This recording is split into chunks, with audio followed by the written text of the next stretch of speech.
सिद्धि की शादी के बाद वो ससुराल चली जाती है। पीछे रह जाती है भाभी रानी। सिद्धि के ससुराल जाते ही भाभी कहती है, अरे वाह जी वाह, सारे कपड़े मेरे। हाय रे पैंट, अरे वाह वाह, मजा आ जाएगा। अरे ये सिद्धि की अलमारी के सामने खड़े होकर क्या बड़बड़ा रही है? जाकर देख मेहमानों को विदाई की मिठाई मिली कि नहीं। अब हाँ माँ जी, क्यों नहीं, लेकिन पहले कपड़े तो बदल लूं। अब रानी आ जाती है सिद्धि के उन कपड़ों में जो वो ससुराल जाने से पहले घर छोड़ जाती है। अरे रानी, कुछ दिन रुक जाती। अरे ये तो सिद्धि बिटिया को मैंने ही दिया था, बड़ा ही फबता था उस पर, तुझ पर तो कुछ खास नहीं लग रहा। अब वो ना मेरे सारे कपड़े गीले थे तो सोचा पहन लूं। वैसे भी सिद्धि को कौन सा दिन पुराने आउटडेटेड कपड़ों को पहनना है। वैसे भी ये सूट तो मैंने तभी पहना था, वैसे खास है भी नहीं ये। हाँ ठीक है, लेकिन ना मेरी सिद्धि पर तो जमता था। सारे मेहमान चले जाते हैं और सिद्धि ससुराल से मायके पहली बार आती है। अपना घर, अपना कमरा, अपनी अलमारी। ये बोलकर जैसे ही सिद्धि अलमारी खोलती है तो सामने उसके कपड़ों की जगह कुछ और ही रखा होता है। माँ, जरा कमरे में तो आना। सास और रानी वहां पहुंच जाते हैं। रानी ने पहनी होती है सिद्धि की जींस और टी शर्ट। अरे भाभी, ये क्या? ये तो मेरी बड़ी ही महंगी टी शर्ट है, इसे आपने घर में क्यों पहनी है? अरे बहुत मिलती है दीदी ये चौक की मार्केट में, 150 में। ओ भाभी प्लीज, ये एरोपोस्टल है, 2000 की एक टी शर्ट। ओहो, 2000 में तो दीदी 4 साड़ी आ जाए। अब क्या बोलूं? भाभी, ये मेरी अलमारी में छोटू के कपड़े, तो मेरे कपड़े कहाँ हैं? मेरी अलमारी में? अब दीदी आपको कौन से पुराने कपड़े पहनने थे? माना भाभी, लेकिन मैं जब घर आती तो यही सब पहनती ना। अरे तुम तो बड़ी कंजूस हो दीदी। खैर, वक्त आता है जब सिद्धि ससुराल के लिए रवाना हो रही होती है। अरे रानी, अंदर से सिद्धि का गिफ्ट ले आ, लड़की पहली बार ससुराल से मायके आई है। रानी अंदर जाती है और एक सिंपल सी साड़ी लेकर बाहर आ जाती है। ये लीजिए माँ जी। सास बेटी को गिफ्ट देकर ससुराल भेजती है। अगले दिन रानी एक सुंदर सी साड़ी पहनकर सामने आती है। अरे रानी, ये तो वो साड़ी है जो मैंने सिद्धि को देने के लिए दी थी जब वो ससुराल ले जाती, लेकिन ये तूने कैसे पहन ली? अरे माँ जी, ये साड़ी तो मुझे बहुत पहले से ही पसंद थी, लेकिन चिंता ना करिए, मैंने सिद्धि के लिए भी अच्छी सी साड़ी दी है। हाँ। तभी सिद्धि का फोन आता है। क्या माँ, कुछ अच्छा तो दिया होता ससुराल ले जाने के लिए। अरे पहले दिखा दिया होता। यूं चमकते हुए पैकेट में नौकरानी वाली साड़ी मत दिया करो माँ। अरे बेटे, वो तेरी भाभी ने ना गलती से उससे पैकेट बदल गया। हाँ, मैं कल ही तेरे भाई के हाथ से तेरा वाला पैकेट भेज दूंगी। अरे रहने दो माँ, आई एम श्योर भाभी ने अभी वही साड़ी पहनी होगी जो तुमने मेरे लिए रखी थी। तुम तो समझ नहीं पाई उनको। खैर छोड़ो, मैं ज्यादा बोलती अच्छी नहीं लगती, रहने दो, आपको उन्हीं के साथ रहना है, फिर बात करेंगे। सास को रानी पर गुस्सा आ जाता है। वो उसके कमरे में जाती है जहाँ वो शादी का एल्बम देख रही होती है। रानी, मार्केट जाकर एक ऐसी ही साड़ी लेकर आ, कल प्रतीक जाकर सिद्धि के घर दे आएगा। अरे क्यों माँ जी, कितनी साड़ी देनी है दीदी को? यहाँ कोई सेल लगी है क्या? अरे चुप कर, मेरे बेटी के हिस्से की साड़ी खुद पहन ली, अब ज्यादा ज्ञान बांट रही है। एक दिन सिद्धि का फोन आता है। माँ, मेरी सास ने आप सबको खाने पर बुलाया है। सारे लोग सिद्धि के ससुराल पहुँचते हैं। खाना खाकर वो लोग निकल रहे होते हैं कि सिद्धि की सास सभी को गिफ्ट देती है। अरे बहन जी, बेटी के घर का खाना खा लिया, यही बहुत है जो आप ऊपर से गिफ्ट भी दे रही है। अरे बहन जी, आप भी कहाँ इन बातों पर विश्वास कर रही हैं। सास सभी को गिफ्ट देती है, लेकिन रानी को जो साड़ी देती है वो अजीब सी हरे रंग की लाल रंग की बड़ी छाप वाली होती है। अरे छी, ये कौन पहनेगा? सासू माँ को तो जरी वाली इतनी सुंदर, और मेरे लिए ये नौकरानी वाली। अरे भाभी, दरअसल मैं जब भी घर आती थी आप वापसी में ऐसी ही साड़ी देती थी ना, तो माँ ने सोचा कि आपको आपकी पसंद की ही साड़ी क्यों ना दी जाए। बेचारी रानी, बोलती भी तो क्या। सिद्धि और सास रानी का चेहरा देखकर हंसने लगती है, तो रानी समझ जाती है कि अपने ही बिछाए जाल में वो फंस चुकी है।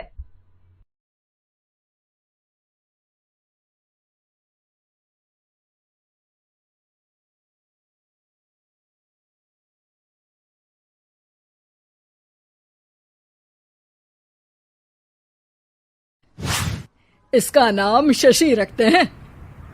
क्या समधी जी, शशि लड़कियों का नाम है, क्लास के बच्चे इसे चिढ़ाएंगे ना। हाँ, शशि की जगह कोई चची, शुशी या शुशु बोलेगा तो? हाँ, इसीलिए इसका नाम गणेश रखते हैं। अरे समधी जी, बच्चे की काया तो देखो, दुबला पतला है एकदम। गणेश जी तो मजबूत कद काठी के थे, अपना बच्चा तो सिंगल हड्डी है। ये नाम जमेगा नहीं इस पर। हाँ, भैया की बेटी का नाम थोड़ा मॉडर्न रखती हैं, जैसे रॉकी। रॉकी? रॉकी तो हमारे डॉग का नाम है।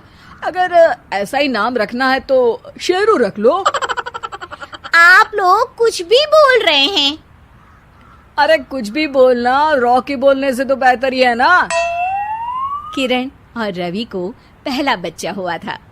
दोनों के ही परिवार वाले उस बच्चे का नाम रखने के लिए पूरा जोर लगा रहे थे। 3 महीनों से ये लड़ाई चल रही थी, मगर कोई भी एक ढंग का नाम नहीं रख पाए थे। किरण और रवि इस बात से बहुत परेशान थे, लेकिन परिवार के लोगों के सामने कुछ बोलते भी नहीं थे।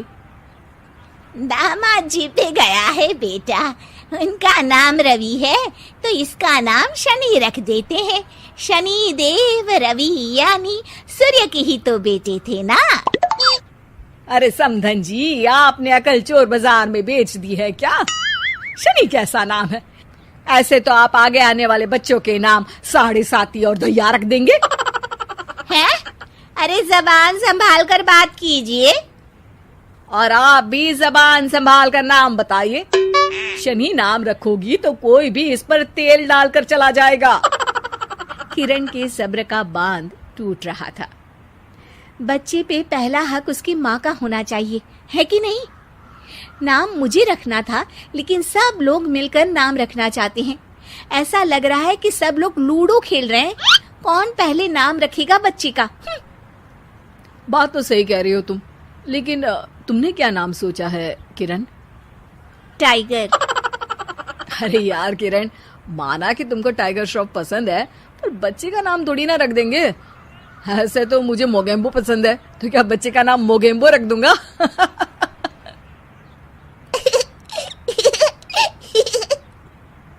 हाँ, मोगेम्बो नाम ही रख देते हैं। देखो तो, सुन के मोगेम्बो खुश भी हो गया।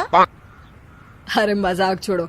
देखो, मैं पंडित को बुला रहा हूँ, सबको इकट्ठा करके एक नाम डिसाइड कर लेंगे, ठीक है? पंडित जी घर आते हैं और उनके साथ सब बच्चे का नाम रखने के लिए इकट्ठा हो जाते हैं। पंडित जी, वैसे तो नाम हम सोच चुके हैं, लेकिन आप भी कोशिश कर ही लीजिए। नाम तो हम भी सोच चुके हैं, दिग्विजय नाम रखेंगे। ऐसा नाम रखो जो मुंह में ना अटक जाए, कोई ऐसा नाम हो जो झट से मुंह से निकले। तो ऐसा करते हैं, दांत नाम रख देते हैं, जल्दी से मुंह से निकलेगा ना। चुप हो जाओ बेटा, मुंह से दूध जैसी बातें नहीं निकाल सकते तो कम से कम गोबर जैसी बातें भी मत निकाला करो। यजमान, लड़िए मत, काम खत्म करना है और मुझे और भी दान लेने, मेरा मतलब है नाम रखने जाना है। अभी सुबह से एक बच्चे का नाम मुन्नी रख कर आया हूँ। हैं? अरे पंडित जी, ये तो नाम ही बदनाम है। ऐसा नाम रखते हैं, अगर आप तो रहने ही दीजिए। अरे नहीं, उनका बजट कम था, बजट बढ़ता तो नाम भी बढ़ा रख देता। यार विकी नाम रख देते हैं ना। अरे यार, आप ये रॉकी, विकी, आलू टिक्की, काजू, चिकी जैसे नाम क्यों रखना चाहती हो इसका? ये बच्चा है, कोई खाने की चीज थोड़ी ना है। हम इस बच्चे का नाम मनहूस रख देते हैं। अरे क्यों? इसके आते ही कितनी लड़ाइयां हो रही हैं घर में। चुप रहो बहू, बच्चे के लिए गुस्से में कुछ भी मत बोला करो। आप मेरी बेटी से अच्छे से बात कीजिए। हाँ हाँ हाँ करती हूँ। श्री श्री 1008 बहु देवी जी, कृपया करके क्रोधित होकर शिशु के बारे में बुरे शब्दों के प्रयोग से बचें। अरे मेरी लड़की को ताने मत मारिए आप। तो फिर कोई गाना ही मार दूं? बताइए कौन सा गाना मारूं? कुछ कुछ होता है या फिर दिल तो पागल है। आपसे तो मुंह मिलाना ही बेवकूफी है। सब लोग नाम को लेकर बहस करने लगते हैं। इस शोर शराबे से परेशान पंडित जी बोल पड़ते हैं। लड़के का नाम रखने में मत होइए परेशान, मेरे पास है इसका एक समाधान। ना लड़के वालों की ना लड़की वालों की मर्जी चलेगी। नाम बच्चे का वही होगा जो पहला शब्द उसकी जुबान बोलेगी।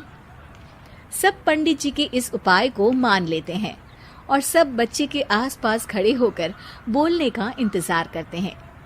बच्चा थोड़ी देर में बोल उठता है। माँ, माँ। मामा बोला, मामा बोला। तो क्या इसका नाम मामा ही रख दें? बात तो यही हुई थी कि जो पहली बात बच्चे के मुंह से निकलेगी वही रख देंगे। बस पंडित जी ने बच्चे का नाम मामा रख के सबको मामू बना दिया। उस दिन के बाद से उस बच्चे का नाम पड़ गया मामा शर्मा। सब इस नाम पे बहुत पछताए, लेकिन अब पछताए क्या हो जब नाम पड़ गया मामा।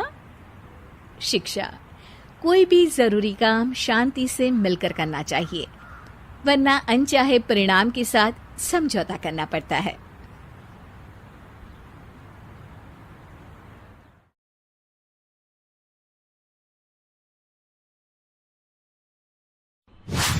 संदीप ने अपनी माँ के कहने पर गांव में शादी कर ली थी। लड़की का नाम था सुनीता। माँ का कहना था एकदम मॉडर्न बहू नहीं होनी चाहिए, लेकिन उन्हें नहीं पता था कि गांव से आने वाली बहू सुंदर सुशील तो होगी और उसको गांव से बाहर भी निकाल लाएंगे, लेकिन उसके अंदर का गांव कैसे बाहर निकलेगा। शादी के कुछ दिन बाद, माँ टिफिन तो देना जरा। बेटा अब तो स्कूल नहीं ऑफिस जाता है, माँ से नहीं अपनी बीवी से टिफिन मांगा कर। ओके माँ। सुनीता टिफिन ले आओ। एक किलो टिफिन, इसके अंदर पिस्ता डाल दिया है। पिस्ता? पिस्ता क्यों? सास जी ने बोला था ना कि आपको पिस्ता बहुत पसंद है। ओहो, मैंने पिस्ता नहीं पास्ता बोला था, पास्ता। पास्ता? कहीं होता है पास्ता? अरे बेटी तू रहने दे, मैं बना दूंगी। अच्छा किया कि पाव भाजी बनाने का नहीं बोला, वरना किसी के पाव बना देती है। सुनीता को बुरा लगता है, लेकिन उसकी नादान हरकतें कम नहीं होती। ऐसे ही एक दिन, अरे तुमने ये क्या लगाया है? अरे आप वो फूस फूस करके लगाते हैं ना, वही। डियो? का दियो? किसको दियो? अरे वही ना जिससे खुशबू आती है। हाँ हाँ सही पकड़े हैं। अच्छा लेकर तो आना। कौन सा डियो लगाया तुमने? अभी लेकर आते हैं जी। संदीप की बात मानकर सुनीता अंदर से खुशबू वाला फुसफुस लेकर आती है। OMG! OMG मतलब ओ माय गणेश ना। अरे OMG छोड़ो, और ये खुशबू वाला फुसफुस की बात कर रही थी तुम? हाँ इसी की, फिर से सही पकड़े हैं। अरे देवी, लेकिन आप सही नहीं पकड़े हैं, ये डीओ नहीं है। डीओ नहीं है तो क्या लियो है? अरे ये रूम फ्रेशनर है, जिसको कमरे में छिड़कते हैं, खुद पर नहीं। कोई बात नहीं, माँ कहती थी आत्मा किराएदार है, शरीर एक किराए का कर्म। हम शरीर पे ये डाल लिए तो क्या फर्क पड़ जाएगा? अरे बहू, ओ बहू, मेरे लिए फल तो ले आ, फिर मैं बाजार जाऊंगी। सुनीता अपनी सास के लिए फल लेकर आती है। अरे बेटा, पपीता, तरबूज और सेब फल ऐसे कैसे खा लूं? काट कर तो ले आ। माँ जी, मेरे गांव में तो खेत से उठा के सीधा खा लेते हैं। अरे ये तेरा गांव नहीं है ना। अरे संदीप, तू ही कुछ समझा देना इसको बेटा। मैं कैसे समझाऊं माँ, ये तो माइक्रोवेव को भी भट्टी बोलती है। कल मैंने बोला हाय कैसी हो, तो बोलती है किसी को हाय नहीं लगानी चाहिए। अरे सुनीता, तेरा क्या होगा? अभी तो कैसे बताऊं माँ जी, अभी हम कुछ करेंगे फिर पता चलेगा क्या होगा, लड़का या लड़की। हे भगवान, कहाँ से आ गई है? रामपुर से जी, आप ही तो लेकर आए थे मुझे। अरे मुझे माफ कर दो। पहले कोई गलती तो करिए जी, आपकी तो सारी गलती माफ कर देंगे हम। हाँ। अरे बहू, मेरी बात सुन, फल यानी कि फ्रूट जब भी लाए ना तो काट कर लाना, ठीक है? जी ठीक है माँ जी, फल यानी फ्रूट यानी काट के लाऊंगी। सुनीता रोज ही कोई ऐसी हरकत कर देती जिसकी वजह से उसे घर में दो बातें सुननी पड़ती। एक दिन, माँ, मेरे बॉस घर पर आने वाले हैं शाम को, उनका बर्थडे है, फैमिली साथ नहीं रहती उनके, तो यही पार्टी कर लेंगे। उनको अच्छा लगा तो शायद मेरा प्रमोशन भी हो जाएगा। मैं ना फ्रूट केक लाकर फ्रिज में रख दूंगी और तेरे साथ आज खाना मैं बनाऊंगी, ताकि जब साहब आए तो खाने में कोई गड़बड़ ना हो। शाम को जब सारी तैयारियां हो जाती है, संदीप के साथ बड़े साहब भी घर आते हैं। फ्रूट केक तो ले आना बहू, फिर खाना खाएंगे। अरे इस सब की क्या जरूरत थी, आपने बुलाया वही काफी है। सर, आपका परिवार शहर में नहीं है तो हम ही आपके परिवार जैसे हैं सर। इतने में ही सुनीता फ्रूट केक लेकर आती है और बड़े साहब की टेबल पर रख देती है, और जैसे ही केक के ऊपर का बॉक्स हटाती है, ओह, ये क्या है? केक तो कटा हुआ है, मैं तो ऐसा नहीं लाई थी। आप मुझे शाबाशी दे सकती है माँ जी, मैंने ही केक काट दिया। आपने कहा था ना फल यानी फ्रूट यानी हमेशा काट के लाना, तो फ्रूट केक भी तो फ्रूट ही है ना, तो मैंने पहले ही काट लिया। होना मैं समझदार। अरे बहू, ये क्या किया? केक हमेशा वही काटता है जिसका जन्मदिन होता है। तुझे एक बात भी समझ नहीं आती, एक नंबर की बेवकूफ है। पूरा माहौल बिगड़ चुका था। संदीप को लगने लगा था कि साहब उसे प्रमोशन तो दूर की बात है, कहीं डिमोशन ना दे दे, लेकिन साहब बीच में ही बोल पड़ते हैं। अरे कोई बात नहीं, ये इनकी बेवकूफी नहीं है, इनका भोलापन है। बेटा आप कहाँ से हो? रामपुर गांव से। अरे वाह, गांव से, फिर तो आपके गांव में ताजे फल और सब्जियां मिलते होंगे। हाँ सही पकड़े हैं, हम तो काटते भी नहीं, सीधा खा लेते हैं। मैं ना एक बार तुम्हारे गांव घूमने जरूर चलूंगा। क्यों संदीप, ले चलोगे ना? मुझे गांव घूमना बहुत पसंद है। बस फिर क्या था, संदीप और सास दोनों खुश हो गए क्योंकि साहब को सुनीता ने गांव की बात करके खुश कर दिया था। अब संदीप का प्रमोशन पक्का था। शिक्षा, कभी भी किसी भी गलती पर घबराना नहीं चाहिए। हो सकता है कि उस गलती की वजह से आगे बड़ा फायदा हो जाए। बहू और बुलेट। घर के बाहर फट फट फट की जोर से आवाज हुई। सीमा को लगा कि पटाखे फूट रहे हैं। वो डर के मारे घर से बाहर निकली। देखा तो सामने योगेश यानी कि पतिदेव एक बुलेट बाइक पर बैठे हैं। अरे डर गई क्या? बाइक लेकर आया हूँ तुम्हें घुमाने के लिए। सच में? मुझे लगा पटाखे फूट रहे हैं। अरे पटाखे भी फूटेंगे और मिठाई भी बटेगी। माँ को तो बुलाओ। माँ भी बाहर आ जाती है। अरे योगेश बेटा, इतनी जल्दी आ गया? और ये गाड़ी किसकी है? साहब की है? हाँ माँ, तुम्हारा बेटा साहब से कम है क्या? मेरी ही है। अरे बेटा, इतनी बड़ी गाड़ी ले ली, इससे तो तू घोड़ा ही ले लेता। महंगी पड़ी होगी ना? माँ महंगी सस्ती छोड़ो और मिठाई लाया हूँ, गांव में बंटवा दो। अरे बंटवा क्यों दो? पीछे बैठो, गांव में बांट कर आते हैं। सब खुश थे। योगेश गांव के बाहर एक कोयले की खदान में मजदूरी करता था। मेहनत और अकल से उसने वहां ठेकेदारी का काम सीख लिया और सूझबूझ से ठीक ठाक पैसा बनाने लगा।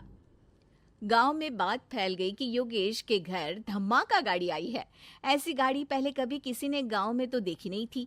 योगेश और माँ गाड़ी से वापस घर आ जाते हैं।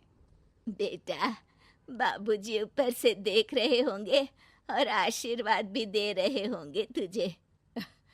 वो होते तो उनको भी घुमाता माँ। पूरे गांव में नाच नाच के मिठाई बांटने जाते। जैसे मैंने नाच नाच के बांटी थी जब वो अपने लिए एक साइकिल लेकर आए थे। बस बस, बाबूजी दो बात भी सुनाते कि फटफट वाली फटफटी ले आया। सीमा आगे कहती है, अपने लिए तो ये गाड़ी ले आए और मेरे लिए? अरे ये गाड़ी तुम्हारे लिए ही तो है। पक्का मेरे लिए है? अरे पक्का तुम्हारे लिए है। अगली सुबह जब योगेश सो रहा होता है तो उसे बाहर से गाड़ी की आवाज आती है। वो घबरा कर चिल्लाता है, चोर चोर, मेरी गाड़ी ले जा रहा है, चोर चोर। माँ भी जागती है और योगेश के साथ दरवाजे की तरफ भागती है। जैसे ही दोनों बाहर निकलते हैं तो देखते हैं कि सीमा गाड़ी चला रही है। अरे बहू, नाक कटवाओगी क्या? ये क्या कर रही हो? अरे गिर जाओगी, ये क्या कर रही हो तुम? सीमा गाड़ी को रोक कर कहती है, सारे गांव में घुमा लाई, कहीं नहीं गिरी। क्या? सारे गांव में घुमा लाई? अरे लोग क्या कहेंगे बहू? सोचा क्या एक बार? यही कहेंगे कि कितनी अच्छी गाड़ी है। अरे तुम्हारे बारे में। हाँ, कहेंगे ना कि देखो कितनी अच्छी गाड़ी पर बैठी है। बहू गाड़ी रखकर योगेश और सासू माँ के पास जाती है। तुमने कब गाड़ी चलाना सीखा? हमारे बाबूजी के पास पुरानी स्कूटर थी, सीख ली। फिर स्कूल में एक मास्टर जी भी ऐसी ही गाड़ी लेकर आते थे, उन्होंने सिखा दी। हाँ, स्कूल के मास्टर आजकल यही सब तो सिखा रहे हैं। पढ़ाई का कुछ सिखाते तो कुछ भला होता। अरे बहू, अब गाड़ी मत चलाना। हमारे परिवार में कभी किसी औरत ने पीछे से आगे की सीट पे आने की हिम्मत नहीं की है। तुम भी मत करना, समझी? जी समझ गई माँ जी। सीमा सास की बात सुनकर चुपचाप रसोई में जाकर उदास होकर खाना पकाने लगी है। सास सुबह सुबह मंदिर से पूजा करके लौट रही होती है। तभी उसे दो औरतें रोक लेती हैं और कहती हैं, अरे बहू को थोड़े अच्छे लक्षण भी सिखा दो। गाड़ी चलाने निकली थी, गांव की मर्यादा का कोई ख्याल नहीं है। वही तो। अरे पैसे आने लगे हैं तो क्या मतलब कि किसी रीति रिवाज को नहीं मानोगे? अरे समाज में रहना है तो समाज के ढंग से ही रहना पड़ता है। अरे लाज भी नहीं आई बहू को? चूल्हे चौके से निकलकर सीधे गाड़ी लेकर चौराहे चबूतरे नाप लिए, फट फट फट करते हुए। अरे कुछ कह देना उसे। अरे ये क्या कहेगी, बूढ़ी सास है, इनकी थोड़ी ना चलती होगी घर में। हाँ, बहू की ही चलती होगी, मर्जी भी और गाड़ी भी। सास सब सुनकर घर आती है और बहू को चिल्ला के बुलाती है। अरे नाक कटवा दी सबके सामने गाड़ी चलाकर, औरत जात गाड़ी नहीं चलाती।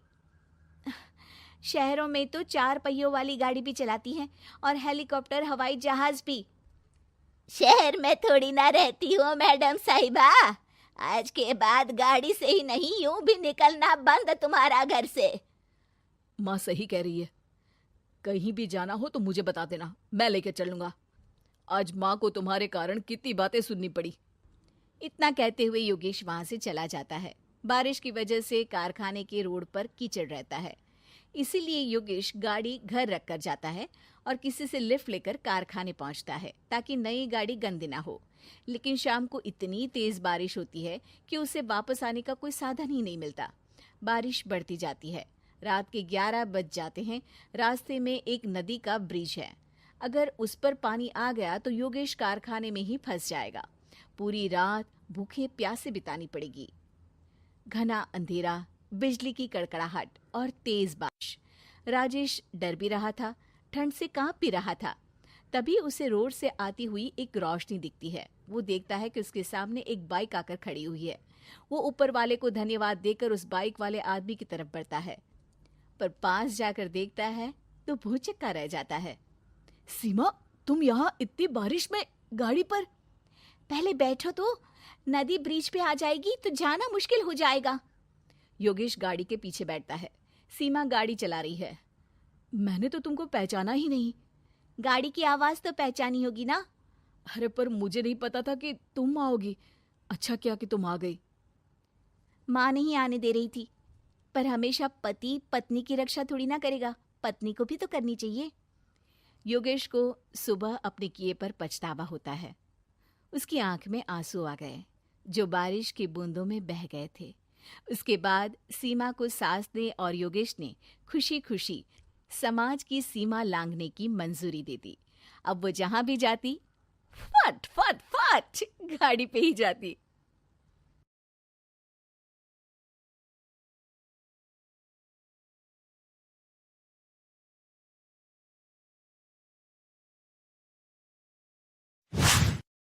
दुर्गा नदी के किनारे बसा एक गांव फूलपुर।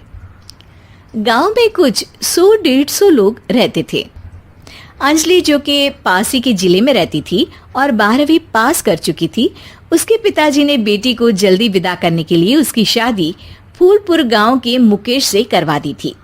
मुकेश कभी स्कूल नहीं गया था और इस कारण वो पढ़ा लिखा नहीं था और बाकी गांव वालों की हालत भी मुकेश जैसी ही थी। मुकेश के घर में उसके माता पिता भी रहते थे। सासू माँ, मैं बाहर मंदिर तक जा रही हूँ, आधे घंटे में आ जाऊंगी। अरे अभी कहीं जाने की जरूरत नहीं है, चुपचाप जाके रसोई में रात के खाने की तैयारी करो। और ये घूंघट क्यों हटा लिया है तुमने? क्या पता नहीं कि इस गांव में औरतें बिना घूंघट के नहीं रहती? रात में अंजलि छत पर जाकर अपनी मम्मी से बात कर रही होती है। तभी गांव की 3-4 औरतें उसे देख लेती है और दरवाजे पर आकर उसकी सास से शिकायत करने लगती है। और क्या हुआ? अरे छत पे तो देखो, आपकी बहू मटक मटक के किसी से फोन पर बात कर रही है। दिन भर फोन पे लगी रहती है। अरे कल तो मंदिर के पास वो क्या कहते हैं, सेल्फी ले रही थी। शहर की बहू रखना अच्छा शान की बात है, पर देखना इसके लक्षण से ये तो तुम्हारे परिवार को बदनाम ना कर दे। ये पहली बार नहीं था जब सास से गांव के लोगों ने अंजलि की बुराई या शिकायत नहीं की हो। अब तो ये रोज की बात थी। अंजलि ये सब सुन लेती है। जब वो नीचे जाती है तो मुकेश भी वहां आ जाता है।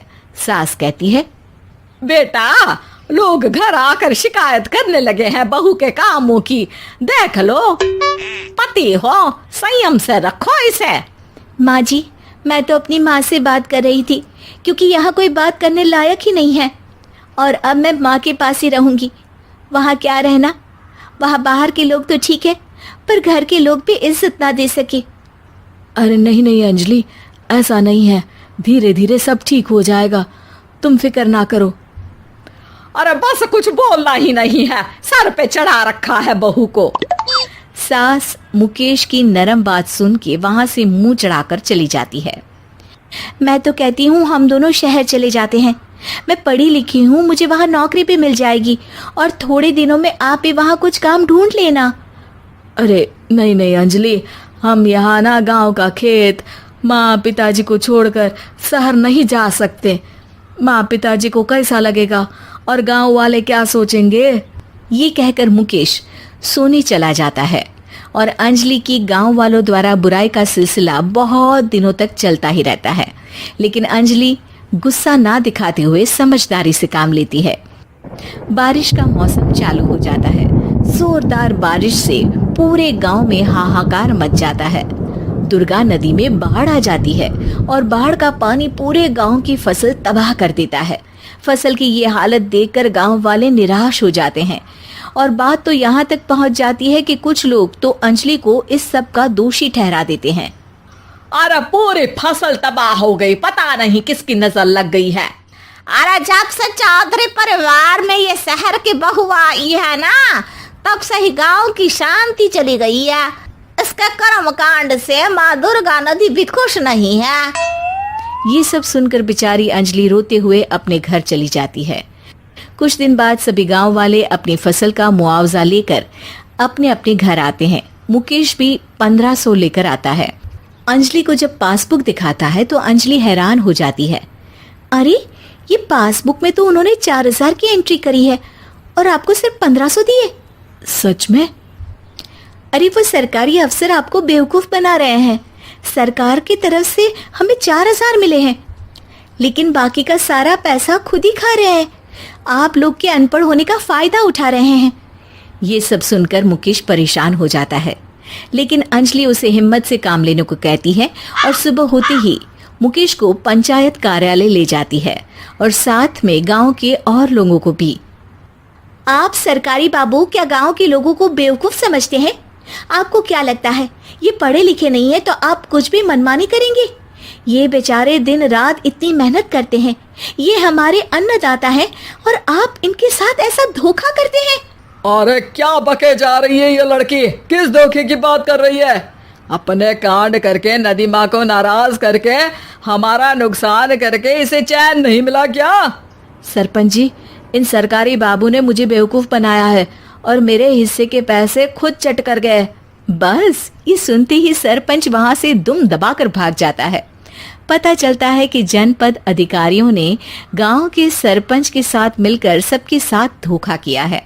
सब लोगों का विरोध शुरू हो जाता है और आखिर में अधिकारी सब गांव वालों के हिस्सों के बचे हुए पैसे उन्हें लौटा देते हैं और कई दिन तक सरपंच गांव में लौटता ही नहीं। अंजलि, तुम नहीं होती तो हम गांव वालों को तो पता ही नहीं चलता कि ये हमें हर बार बेवकूफ बनाते हैं। हाँ हाँ अंजलि बेटी, हमें माफ कर दो। हम सब तुम्हें बुरा भला कहते रहे, लेकिन तुमने ही आज हमें बेवकूफ बनाने से बचाया है। हमें तुम पर गर्व है बेटी। अब समझ आया कि सरपंच तुमसे नहीं, तुम्हारे पढ़े लिखे होने से नफरत करता था। क्यों ना इस बार हम अंजलि को ही सरपंच पद के लिए चुन ले? क्या कहते हो गांव वालों? पढ़ी लिखी सरपंच। बस पूरा गांव अंजलि के लिए ताली बजाता है और अंजलि की सास उसे खुशी से गले लगा लेती है।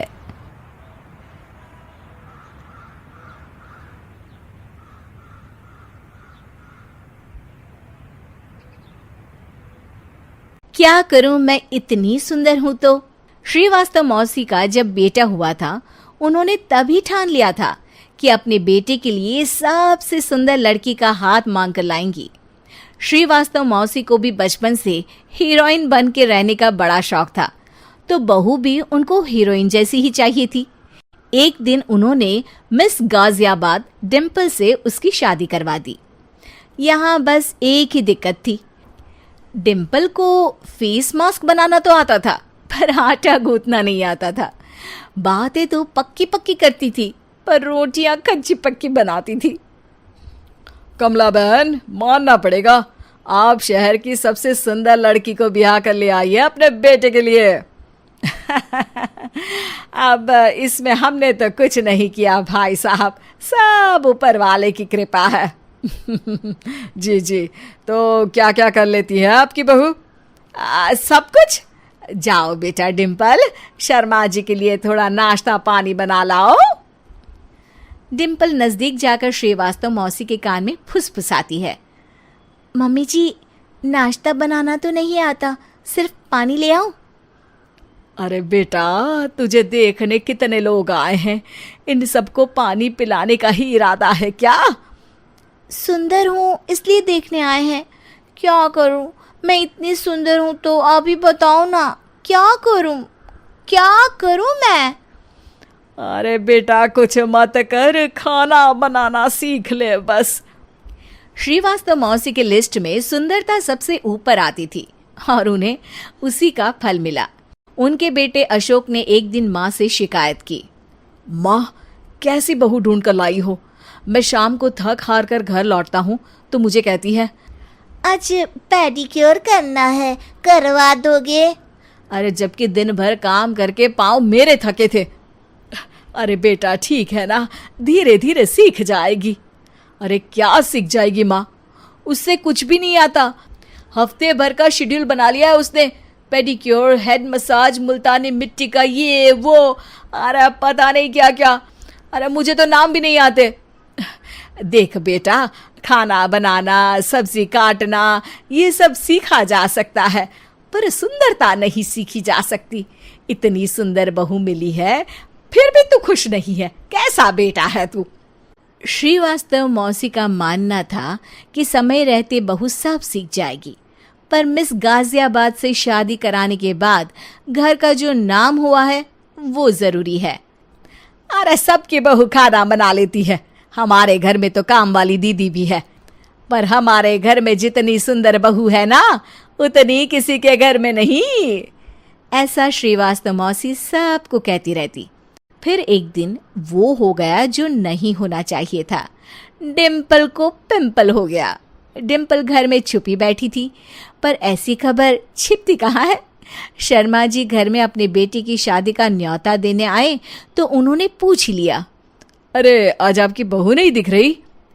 हाँ, वो ना थोड़ा काम में बिजी है, आती ही होगी। और इतने में डिम्पल सही में किसी काम से वहां आ जाती है। बस शर्मा जी की नजर पड़ जाती है डिम्पल के पिंपल पर, जो उन्हें चांद पे दाग जैसा लगता है। पूरे शहर में बात फैल जाती है कि डिम्पल को पिंपल हो गया है। ये दिक्कत काफी गंभीर थी और श्रीवास्तव मौसी को पता था कि अगर ऐसा चलता रहा तो उन्होंने जो हासिल किया था सब मिट्टी में मिल जाएगा। उन्होंने फट से डिम्पल को अपने कमरे में बुलाया। अरे बेटा, शर्मा जी के बेटे की शादी 1 हफ्ते में ही है, हमें उससे पहले ही तुझे वापस सुंदर बनाना पड़ेगा। तू बता, तुझे मेकअप के लिए क्या क्या चाहिए? डिम्पल की दी गई लिस्ट का सामान श्रीवास्तव मौसी शाम को ही ले आती है और उसके बाद शुरू होता है डिम्पल का मेकओवर। 1 हफ्ते में सारे क्रीम्स पाउडर टेस्ट हो चुके हैं और डिम्पल और श्रीवास्तव मौसी रेडी हो जाते हैं शर्मा जी के बेटे की शादी के लिए। शादी के दिन डिम्पल बहुत सुंदर लग रही थी। श्रीवास्तव मौसी को उम्मीद थी कि बस अब तो हर जगह वो और डिम्पल ही छाए रहेंगे, चाहे शादी किसी की भी हो। पर जब वो शादी में पहुंचते हैं तो उन्हें बाहर शर्मा जी लोगों का स्वागत करते मिलते हैं। अरे कमला जी, सही समय पर आई हैं, आप ही का इंतजार था। हमने भी हमारे बेटे के लिए मिस अहमदाबाद ढूंढी है। डिम्पल और श्रीवास्तव मौसी दोनों के मुंह खुले के खुले रह जाते हैं शर्मा जी की बहू को देखकर। वो तो डिम्पल से भी ज्यादा सुंदर थी। क्यों, हमने भी अच्छी बहू ढूंढी है ना? हाँ शर्मा जी, बाकी आजकल के जमाने में सुंदरता से क्या होता है भाई। देखो, बूढ़े तो सब होते हैं, मैं तो मानती हूँ कि बस रोटियां गोल बना दे, इससे ज्यादा क्या चाहिए। सुंदरता का क्या है, ढल जाती है, पर गुण ओ हमेशा रहते हैं। अरे बाबा, इतना बड़ा ज्ञान आपको कोई गुरु भी नहीं देता, जितना बड़ा ज्ञान आपको एक छोटे से पिंपल से मिल गया।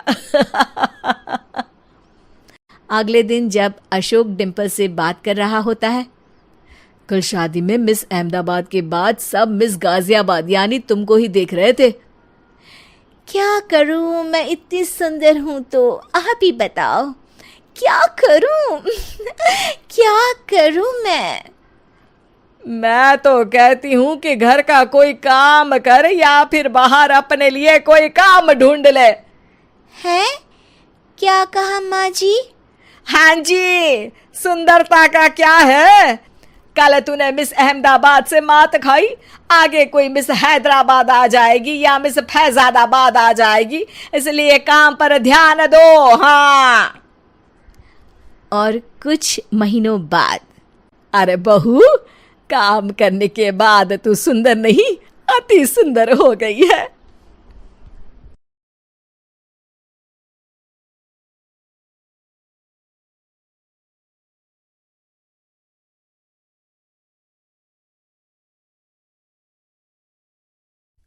कौन बनेगा नेता? नगर निगम के चुनाव पास आने वाले थे। पूरे कानपुर शहर में टिकट को लेकर मारामारी शुरू थी, लेकिन सबसे ज्यादा चर्चा में वार्ड नंबर 40 की सीट थी। वो इसलिए क्योंकि इस बार वहां की सीट महिला के लिए आरक्षित थी। अब सवाल ये था कि चुनाव लड़ेगा कौन। इससे पहले ठाकुर साहब वहां से पार्षद थे और इस बार उन्होंने अपनी पत्नी सीमा ठाकुर को टिकट दिलवाई और ठाकुर साहब की शान के कारण सीमा जी ने 20,000 वोटों से चुनाव जीत लिया।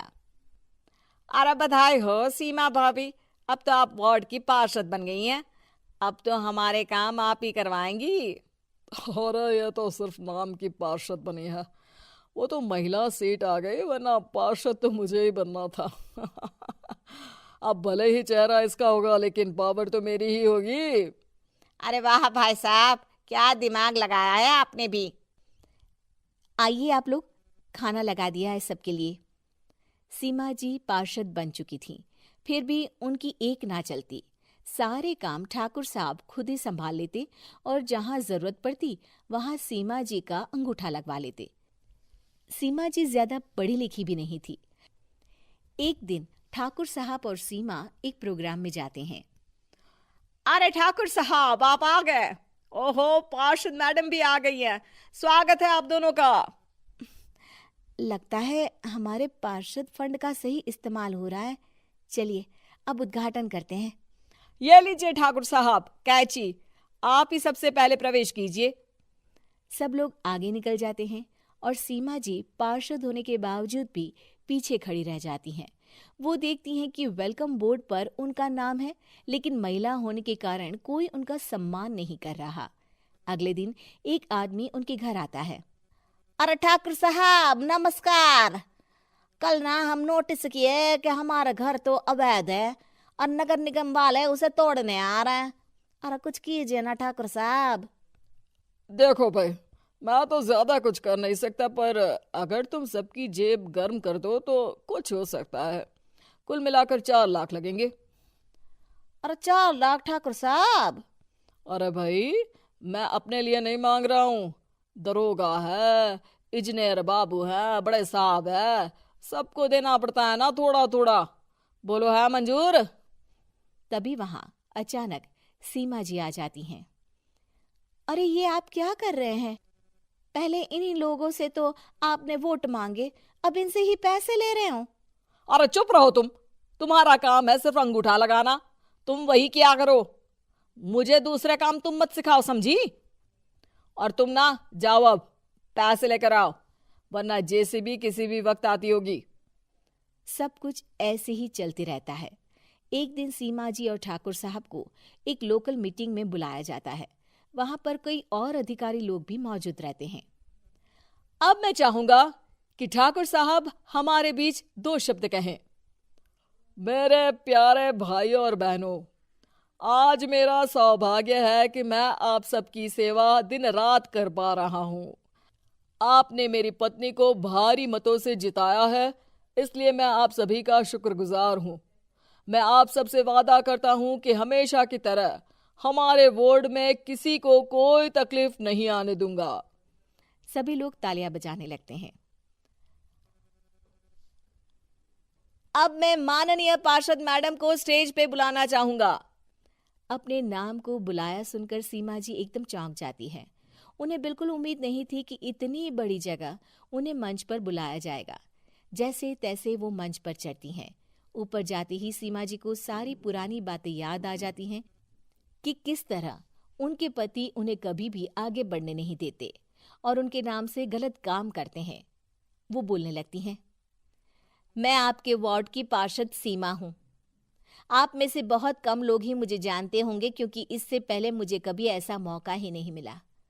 सारे मौके मेरे पार्षद पति यानी आपके ठाकुर साहब ही लेते रहे, लेकिन आज ये मौका मुझे मिला है तो मैं इसे ऐसे ही नहीं जाने दूंगी। मैं आपको ये बताना चाहती हूँ कि आपके ठाकुर साहब मेरे नाम की आड़ में गैर कानूनी काम करते हैं, जिस पर अंगूठों के निशान मेरे होते थे। इसीलिए मैं अपनी गलती मानती हूँ और आज अपने पद से इस्तीफा देती हूँ, ताकि आगे से कोई गलत काम ना हो पाए। अब फैसला आप सबके हाथ में है कि आप हमें क्या सजा देना चाहते हैं। सीमा जी की बातें सुनकर ठाकुर साहब के चेहरे का रंग उड़ जाता है और वो शर्म से मुंह नीचा करके वहां से चले जाते हैं और पद से इस्तीफा देकर ही सही सीमा जी अपने आप में आत्मविश्वास महसूस करती हैं।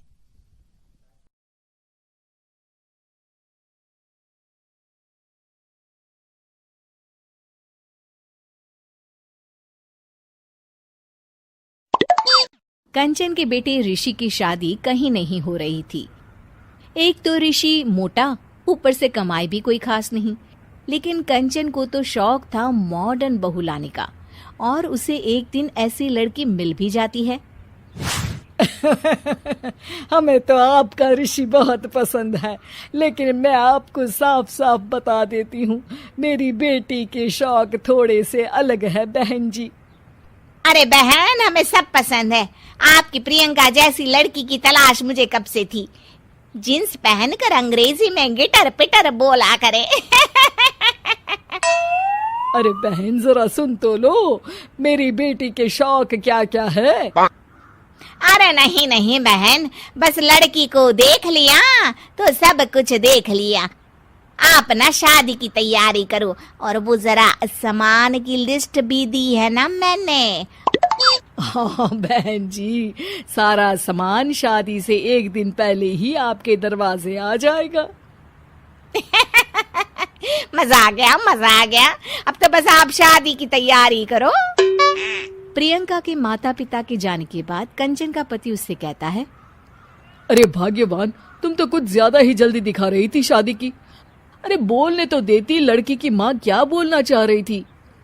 अरे आप चुप रहिए जी, कुछ पता भी है आपको, बस मुफ्त में बोले जा रहे हैं। मेरी दोस्त शशि की बहू देखी, लंबी पतली और पढ़ी लिखी, हजारों में कमाई और संस्कारी भी। अरे पर जब वो मेरी बहू देखेगी तो जल भुन जाएगी। लेकिन तुम तो शादी ऋषि के लिए कर रही हो ना, या शशि के लिए? तुम्हारा लड़का कुछ कमाता भी नहीं है और शरीर भी भगवान की दुआ से फूलता ही जा रहा है। फिर बोले आप हैं? फिर बोले आप? मैंने कहा ना, प्रियंका जैसी जींस पहनकर अंग्रेजी झाड़ने वाली बहू किस्मत वालों को ही मिलती है। चुप रहिए आप। पति के लाख कहने पर भी कंचन ऋषि की शादी प्रियंका से करवा देती है, लेकिन प्रियंका जैसे ही घर में आती है वैसे ही जोर जोर से चिल्लाकर नाचने लगती है। आज मेरे यार की शादी है, आज मेरे यार की शादी है, अरे नाचो मां नाचो। आज मेरे यार की शादी है। कंचन, उसका पति और ऋषि ये देखकर हैरान रह जाते हैं। लग रहा है बहू को शादी की बड़ी खुशी है। हाँ हाँ, बहू क्यों नहीं, हम भी नाचेंगे। अरे नाचो नाचो जी, मुंह क्या देख रहे हो, चलो चलो नाचो, बहू कह रही है। कंचन ये कहकर प्रियंका के साथ नाचने लगती है। ऋषि और उसके पिता वहां से चले जाते हैं। अगले दिन कंचन अपनी सहेलियों को प्रियंका से मिलवाने के लिए घर बुलाती है, जहाँ शशि भी आती है। अरे शशि, कैसी हो? मैं ना तुम्हें प्रियंका से मिलवाती हूँ। अरे सच में बहुत ही एडवांस सोच की लड़की है, कितने मॉडर्न ख्यालात है उसके, पता है तुम्हें? अरे हाँ कंचन, जरूर। बच्चों की शादी अच्छी ही होनी चाहिए। और वैसे भी तुझे तो शुरू से ही ऊंचे ख्याल की बहू चाहिए थी। तभी कंचन की सहेली कहती है, अरे कंचन, बुलाओ ना प्रियंका को, हम भी मिल ले।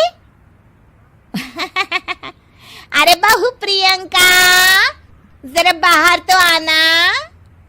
कई बार आवाज देने के बाद भी प्रियंका बाहर नहीं आती है तो कंचन को बुरा लग जाता है। वो उसे लेकर बाहर आती है, लेकिन ये क्या, प्रियंका लड़खड़ाती हुई बाहर आती है और उसके हाथ में शराब की बोतल होती है। हालांकि शराब पीना स्वास्थ्य के लिए हानिकारक होता है और ये हमारी किडनी के लिए बहुत ही खतरनाक है, लेकिन कंचन की बहू प्रियंका पूरे नशे में होती है। अरे इतने सारे लोग। ये कहकर वो शशि के पास जाती है। आंटी जी, पत्ते खेलेंगी, पत्ते। अरे दूर हो, दूर हो, तुम्हारे मुंह से तो शराब की बदबू आ रही है। अरे कंचन, माना तुम्हें मॉडर्न बहू चाहिए, लेकिन आधुनिकता का मतलब ये तो नहीं ना। बुरा ना मानना कंचन, तुम्हें पता था कि तुम्हारे बेटे की कमाई और शरीर दोनों ही ठीक नहीं है, तो तुम्हें उसी हिसाब की लड़की से शादी करवानी चाहिए थी। ऐसा कहकर सभी औरतें वहां से चली जाती है। तभी प्रियंका की माँ कंचन के घर आती है। अरे बहन जी, बड़ी चालाक निकली आप तो। बिना बताए अपनी पियक्कड़ बेटी मेरे लायक बेटे के गले में बांध दी। आय हाय, बड़ी आई बिना बताए। उस दिन जब मैं ये बात बता रही थी तो तुम तो सुनने को भी तैयार नहीं थी। अब भुगतो तुम। ये कहकर वो माँ से वापस चली जाती है। सबके जाने के बाद कंचन अपना सर पकड़ लेती है। हाय रे, आधुनिकता की अंधी दौड़ में मैं अपनी संस्कृति ही भूल बैठी थी। अब तो राम ही बचाए मुझे।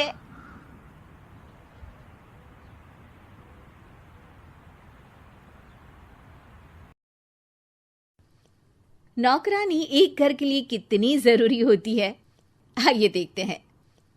अरे बहू, ये देख, सारा साबुन बर्तन में रह गया। ये नौकरानी कोई काम नहीं करती, गंदा काम करके चली जाती है और ढेर सारा पैसा ले जाती है। अरे मम्मी जी, उसने तो साफ किया ही था। मेरे ही हाथ से इस ग्लास में सर्फ गिर गया था।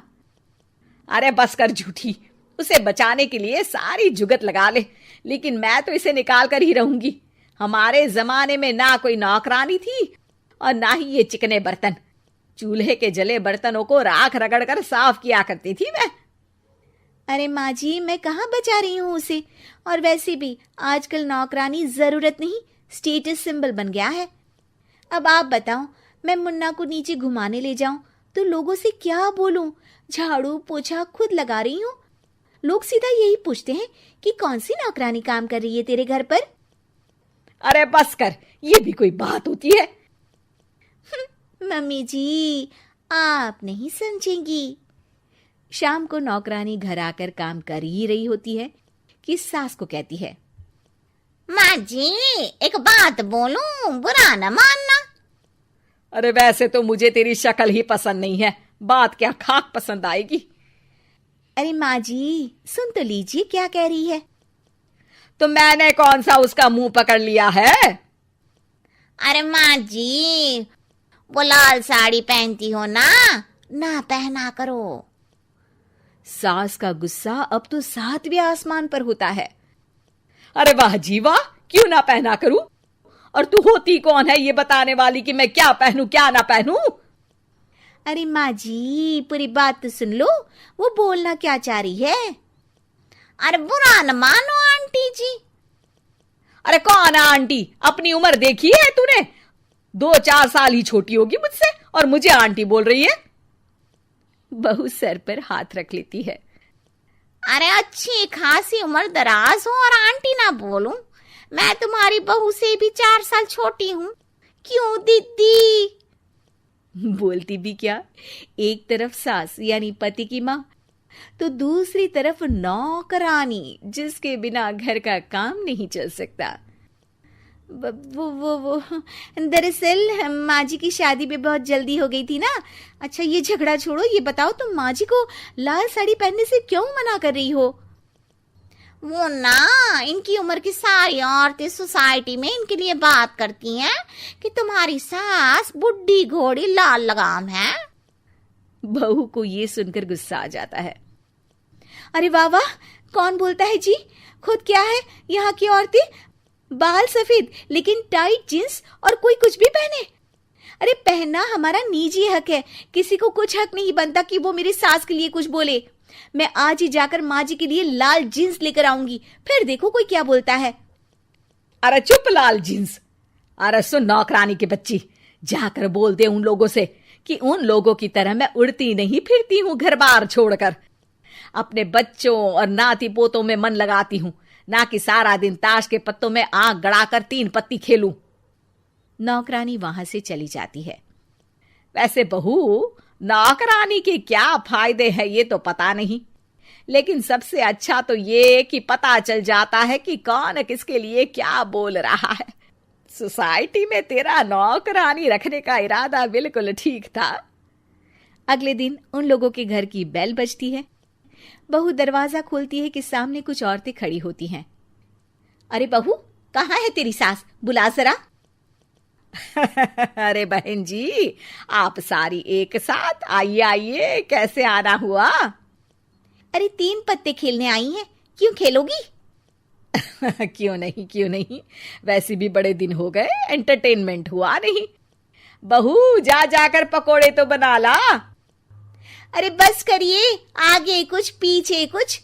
वैसे तो कहती हैं कि परिवार पर ध्यान देती हैं, हमारी तरह 3 पत्तियां नहीं खेलती। हमने कौन सा परिवार छोड़ दिया? सास सक पका जाती है। अब ये किसने कहा? मैं तो कहती हूँ कि मैं भी थोड़ा बाहर निकलूं। आपने ही तो कमला नौकरानी से ये सारी बात की थी। सास और बहू को अब सारी कहानी समझ आ जाती है कि सोसाइटी की औरतें क्यों भड़क रही हैं। माफ करिए आंटी, मैं छोटी हूँ, लेकिन फिर भी पहले तो आप लोगों ने माँ की लाल साड़ी का मजाक उड़ाया था ना। हाँ उड़ाया था, लेकिन उससे पहले तो तुम लोगों ने हमारी जीन्स के बारे में बात की थी। अरे क्यों ना पहने हम जीन्स, तुम्हारे पैसों की थोड़ी ना है। सास और बहू सर पकड़कर बैठ जाती है। देखा बहू, ये खेल कर गई तेरी नौकरानी, यहाँ की बात वहां तो वहां की बात यहाँ। दोनों किसी तरह औरतों को समझा बुझाकर घर भेजती है और कसम खाती है कि नौकरानी को नौकरानी ही रहने देंगी।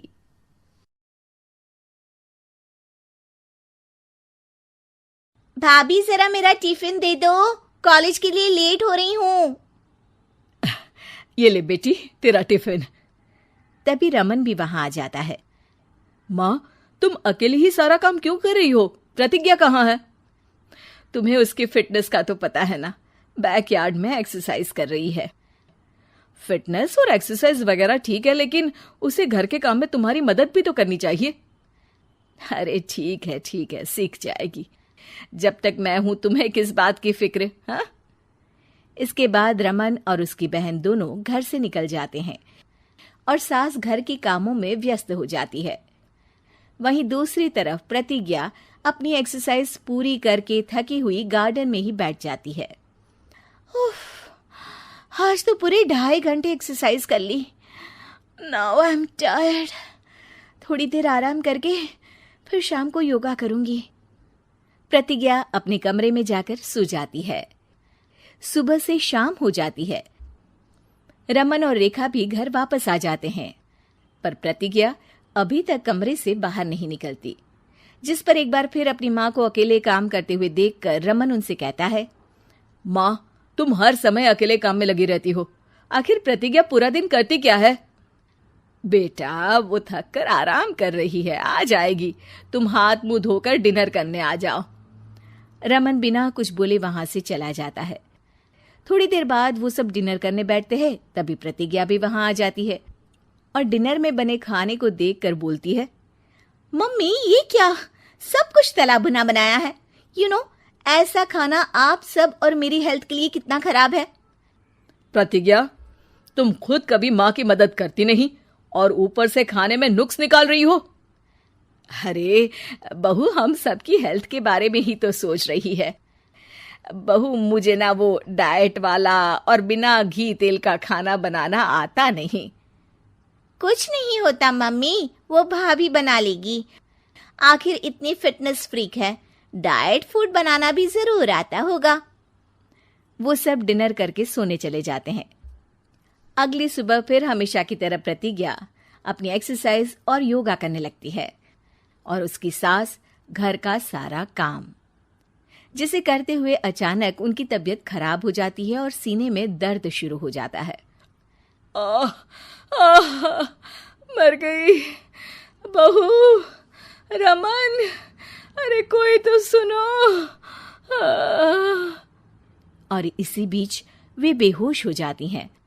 सास की आवाज सुनकर प्रतिज्ञा और उसका पति भागते हुए रसोई में आते हैं, जिसके बाद उन्हें लेकर अस्पताल जाते हैं। डॉक्टर प्रतिभा की सास का चेकअप करके कहते हैं, अरे इनका कोलेस्ट्रॉल लेवल तो बहुत हाई है और दिल भी कमजोर होता जा रहा है। इनका लाइफस्टाइल और खाने पीने की आदत बदलनी होगी। सिर्फ light and non oily food ही खाना है और कुछ समय तक पूरा रेस्ट, साथ में कुछ एक्सरसाइज या योगा करे तो अच्छा रहेगा। पूरी जांच के बाद डॉक्टर उन्हें घर भेज देते हैं। अब घर का सारा काम प्रतिज्ञा को करना पड़ता है, जिससे वो अपनी सास के साथ पूरे घर को डाइट फूड खिलाना शुरू कर देती है। प्रतिज्ञा, ये क्या बेस्वाद और फीका खाना है, मैं ये सब नहीं खाने वाला। हाँ भाभी, बीमार तो मम्मी है, फिर हम ऐसा खाना क्यों खाएं? प्रतिज्ञा किसी की बात पर कोई ध्यान दिए बिना सास को बढ़िया एक्सरसाइज कराने के साथ कुछ ना कुछ गड़बड़ करते हुए घर का काम करती रहती है। एक शाम रमन प्रतिज्ञा से चाय मांगता है। ये लीजिए, पर मैंने इसमें चीनी थोड़ी कम डाली है। रमन चाय पीता है और तुरंत ही उसे दोबारा कप में पलट देता है। अर्र, कौन सा जहर है? अरे जहां खाने में नमक डालना होता है वहां डालती नहीं और इसमें नमक ही नमक भर दिया। उई माँ, सॉरी, मैं दूसरी चाय बना देती हूँ। अरे रहने दो, तुमसे फिटनेस का ध्यान रखने के अलावा और कुछ नहीं हो सकता। इसके बाद प्रतिज्ञा कपड़े धोने जाती है, जिसमें वो रंगीन और सफेद सब कपड़े एक जगह मिक्स कर देती है, जिससे एक कपड़े का रंग दूसरे पर चढ़ जाता है और उसी वजह से रेखा की नई ड्रेस खराब हो जाती है। भाभी, ये आपने क्या किया? मेरी नई ड्रेस थी, सारी खराब कर दी। सॉरी रेखा, मुझे पता नहीं था और मैंने सारे कपड़े एक साथ ही वॉशिंग मशीन में डाल दिए। जहां एक तरफ प्रतिज्ञा घर के हर काम में रोज कोई ना कोई ब्लंडर करती, वहीं सास को एक्सरसाइज कराने और हेल्दी फूड खिलाने में कोई कमी नहीं छोड़ती, जिस वजह से जल्द ही उसकी सास पहले से भी अच्छी हो जाती है। हेल्दी फूड तो ठीक है, पर बहू आज हम खीर बनाएंगे। मम्मी, मुझसे खाना तो ठीक तरह बनता नहीं, खीर कैसे बनाऊंगी? और अगर अच्छी नहीं बनी तो रमन गुस्सा हो जाएंगे। अरे कोई गुस्सा नहीं होगा और देखना, खीर भी बहुत स्वादिष्ट बनेगी। प्रतिज्ञा की सास उसके साथ रसोई में जाकर उसकी मदद करते हुए खीर बनाना सिखाती है, जिसे खाकर रमन तारीफ करते हुए कहता है, वाह क्या टेस्टी खीर बनी है, मजा आ गया आज तो। आज ये खीर प्रतिज्ञा ने बनाई है। क्या बात, आखिर तुम खाना बनाना सीख ही गई? पूरा तो नहीं सीखा, पर सीख रही हूँ। और इसमें मैं अपनी बहू की बिल्कुल वैसे ही मदद करूंगी जैसे इसने एक्सरसाइज करने में मेरी मदद की।